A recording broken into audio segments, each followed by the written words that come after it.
កីឡាករថៃបានវាយឆ្មក់កីឡាករកម្ពុជាក្រៅសង្វៀនធ្វើឲ្យមានភាពរញ៉េរញ៉ៃមែនទែនពេលនេះយើងកំពុងតែបារម្ភពីសុខទុក្ខរបស់លោកគ្រូសេនមុនថេននិងលោកគ្រូពេជ្រសុផាន់បន្ទាប់ពីឮថាគាត់ទៅប្រកួតនៅអូស្ត្រាលីហ្នឹងគឺប៉ះជាមួយនឹងកីឡាករថៃគឺកីឡាករថៃហ្នឹងបានវាយឆ្មក់លោកគ្រូសេនមុនថេនហើយនិងលោកគ្រូពេជ្រសុផាន់ដោយសាររឿងមួយចំនួនព្រោះតែការខុសគីឡូគ្នាហើយយើងអត់ព្រមព្រោះអីយើងសម្រួលធ្វើម៉េចឲ្យថៃនឹងរកអ្នកដែលគីឡូល្មមគ្នាឬក៏ធ្វើម៉េចឲ្យគីឡូប៉ិនគ្នាទៅអាចវាយគ្នាបានហើយថៃដូចថារកបានគឺអត់សុខចិត្តក៏ប្រើអំពើហិង្សាខ្ញុំកំពុងតែឆ្ងល់ថាអាញាធរក៏សមត្ថកិច្ចនៅនឹងបានដាក់ការសង្ស័យចំពោះកីឡាករថៃទាំងអស់នឹងថាមានបានប្រើប្រាស់សារធាតុញៀនអ្វីឬអត់ព្រោះវិស័យកីឡាថៃគឺធ្លាប់មានប្រវត្តិអាម៉ាស់ដោយសារតែប្រើប្រភេទថ្នាំម្យ៉ាងគេថាដូភីនដែលគេហាមក្នុងការប្រើប្រាស់ក្នុងព្រឹត្តិការណ៍កីឡាដែលធ្វើពេលលេបថ្នាំហើយធ្វើឲ្យមានប្រៀបជាងគូប្រកួតអញ្ចឹងគេធ្វើតេស្តទៅលើកីឡាករថៃគេតេស្តរកឃើញកីឡាករថៃប្រហែល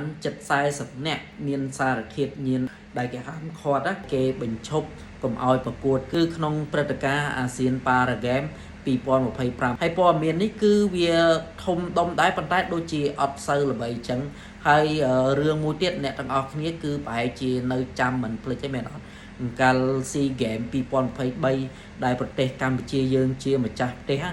កាលហ្នឹងគឺក្រុមកីឡាបាល់ទាត់ថៃនិងក្រុមកីឡាបាល់ទាត់ឥណ្ឌូនេស៊ីប៉ះគ្នាឥណ្ឌូនេស៊ីឈ្នះថៃ2-0ធ្វើឲ្យកីឡាករថៃគឺអត់សុខចិត្តជ្រួលច្បល់រហូតដល់មានការវាយតប់គ្នានិយាយទៅវិស័យកីឡាថៃគឺអញ៉េអញ៉ៃចឹងហ្មងជាពិសេសគឺពេលដែលចាញ់គេអត់សុខចិត្តគឺនិយាយធ្វើម៉េចឲ្យតែបានឈ្នះមិនថាឈ្នះដោយវិធីស្មោកគ្រោកបែបណាហើយធ្វើឲ្យអាម៉ាស់មែនតើហើយមិនមែនមានត្រឹមតែប៉ុណ្្នឹងគឺមានច្រើនទៀតដែលថៃធ្វើឲ្យអាម៉ាស់មុខក្នុងវិស័យកីឡាហើយរឿងមួយទៀតដែលវាគួរឲ្យខ្មាស់គេមែនទែនដែលកើតឡើងនៅប្រទេសថៃហើយជនជាតិថៃតែម្ដងកាលSEA Games 2025មើលក្នុងវគ្គមួយគឺវគ្គប្រកួតកីឡា e-sport ប្រភេទ game electronic គេបញ្ជាលើទូរស័ព្ទដៃគឺមានកីឡាការិនីម្នាក់ដោយប្រើខ្សែលើគេលេង game ប៉ុន្តែមានគេប្រើរបៀបជា remote ជា tele អីចឹងទៅគឺគេចុច game ពេកគេបញ្ជានោះមកចូលក្នុងទូរស័ព្ទនេះឬក៏គេ hack ចូលទូរស័ព្ទម្នាក់ស្រីហ្នឹងហើយគេចុចលេងជំនួសម្នាក់ស្រីហ្នឹងអញ្ចឹងគេឆែកឃើញថាម្នាក់ស្រីហ្នឹងជួលឲ្យគេលេងជំនួសក៏បញ្ឈប់ម្នាក់ស្រីហ្នឹងចេញពីការប្រកួតហើយគឺធ្វើឲ្យជនជាតិថៃក៏ដូចជាប្រទេសថៃអាម៉ាស់មុខមែនតើហើយបើនិយាយពី SEA Games 2023ដែលកម្ពុជាយើងជាម្ចាស់ផ្ទះហ្នឹងគឺថៃមានអារម្មណ៍ថាវាឆ្កឹះឆ្កៀវាអត់ចង់ឲ្យយើងល្អជាងទេដូចជាខាងទាំងសារព័ត៌មានទាំងកីឡាក៏នឹកឃើញអញ្ចឹងនឹកឃើញកាល SEA Games 2023ដែលកម្ពុជាយើងជាម្ចាស់ផ្ទះយើងគឺរៀបចំទទួលបានល្អមែនតើប៉ុន្តែក្រុមថៃមកមិនថាជាក្រុមសារព័ត៌មានមិនថាជាកីឡាករថៃធ្វើម៉េចរុកឆ្កឹះឆ្កៀលធ្វើឲ្យមិនដូចថារកកន្លែងឲ្យយើងអាម៉ាស់មុខដូចជា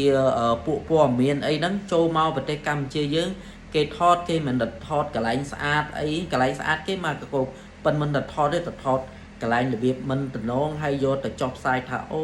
អញ្ចេះចុះទាំងដែលយើងនឹងឲ្យកន្លែងស្នាក់នៅ free ឲ្យបាយហូប free ប៉ុណ្ណឹងមិនអស់ចិត្តទៀតដូចជាវាថាចំណែនណាហើយនឹកឃើញការប្រកួតបាល់ទាត់ឥណ្ឌូនេស៊ីនិងដែលថៃចាញ់អញ្ចឹងខ្ញុំនឹកឃើញអាកូមួយទៀតដែលទៅកញ្ឆក់តុក្កតា SEA Games ហើយនឹងមេដៃនឹងបោះចោលទៅកន្លែង fan គ្រប់ត្រូលគឺនឹកឃើញពេលហ្នឹងគឺមានអារម្មណ៍ថាវាអត់មានចរិតថ្លៃថ្នូរដូចថាចាញ់ហើយអត់ព្រមចាញ់ទេគឺនៅតែរបៀបឡាំប៉ាដូចកូនក្មេងវាអត់មានអាភាពថ្លៃថ្នូរ